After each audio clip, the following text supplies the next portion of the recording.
Hey. Okay. I don't know what I want to say, but I know what I want to say. I just wanted to share some vulnerability with you in the hope that that might empower you or at least let you know that you're kind of not alone. So those of you that have been following my journey for, I don't know, what has it been, 3.5, 4 years, when I found keto and the keto community and ketones, and you guys will have watched, a lot of you, as it made some massive changes in my life, my waistline, my health, my skin, my everythings. But the biggest change is probably what's in here. So the last few days we've been very blessed to dial into a self-help development conference type thing with the keto community. And I just wanted to share, I guess, a couple of learnings from that. So there was an exercise we did where we had to write down all of our beliefs. And some of the beliefs I wrote about myself, you know, like it's old stuff, right? It's stuff like I'm not worthy, I have imposter syndrome, I don't believe I'm worth charging a certain amount of money.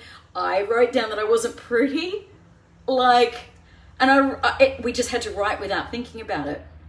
And I wrote down that I was still chubby, which, you know, I've got a few wobbly bits. I'm actually okay with that now.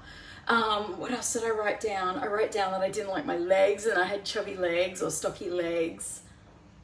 And there was some stuff in there that really I wouldn't even say that to my best friends, let alone myself. But that's some of the self-talk, which is crazy, right? Because anyway, and I wanted to share that with you because we all have those feelings. Like I've spent all this time, like I know that I can light fires in people, but why don't I believe it myself?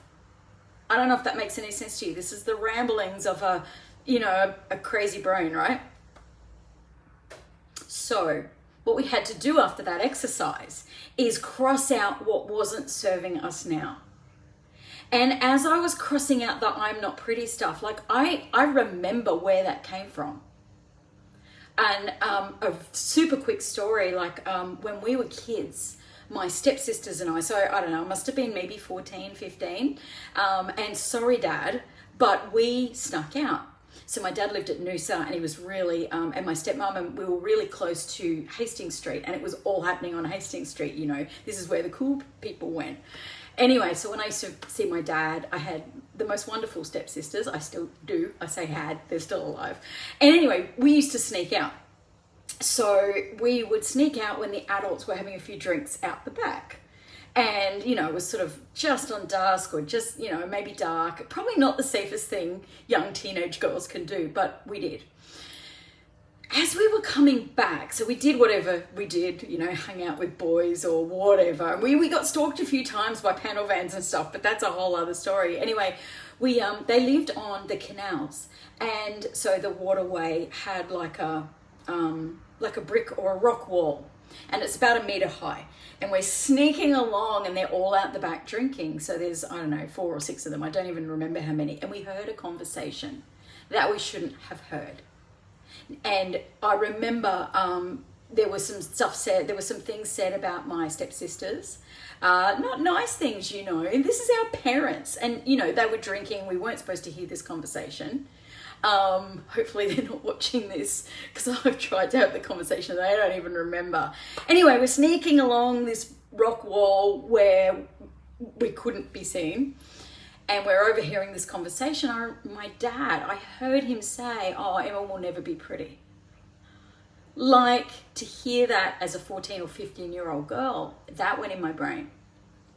And I've believed it for the last 25 years, 35, 25, I don't know, however many years since I was that old. No, I'm 50. I don't know, maybe someone can do the maths for me. What I'm saying is that was one line that has influenced my whole damn life. I'm wondering if you have something you heard or thought about yourself that sabotaged other things. And as I was crossing out that I am not pretty, like who says that about themselves? Come on. As I was crossing out the I am not pretty line, I went, wow, I've allowed that to define who I was, what I did, what I've done, who I am. One line. She is not pretty. Emma, it was something like Emma will never be beautiful, Emma will never be pretty, or something like that. Why do we make up these thoughts around what we've heard or what we perceive? Why do we do that? We are our own worst enemies. Anyway, I wanted to come and share that because I think often on social media, people show you what they think you want to see. But we are rounded human beings. We're 10-dimensional. I don't know. I made up 10. I don't know how many dimensions we've got. A lot. And I hope by me sharing this, it's not for you to go, oh, poor you. It's for me to hopefully unlock something for you. And you to find a key in yourself. Maybe there was a moment, a defining moment that made you feel worse or, lower than what you were or less than what you were. That moment doesn't define you. And what I've realized by actually the physical crossing out that line is that I'm defining me right here, right now. And I'm not gonna hold myself back. I'm not going to not shine because I know that I can help a lot of people with the information that I have. Just this week, we're lowering people's insulin for diabetes. Like, that's special. That's special. So, yeah. Sorry for the long, rambled live.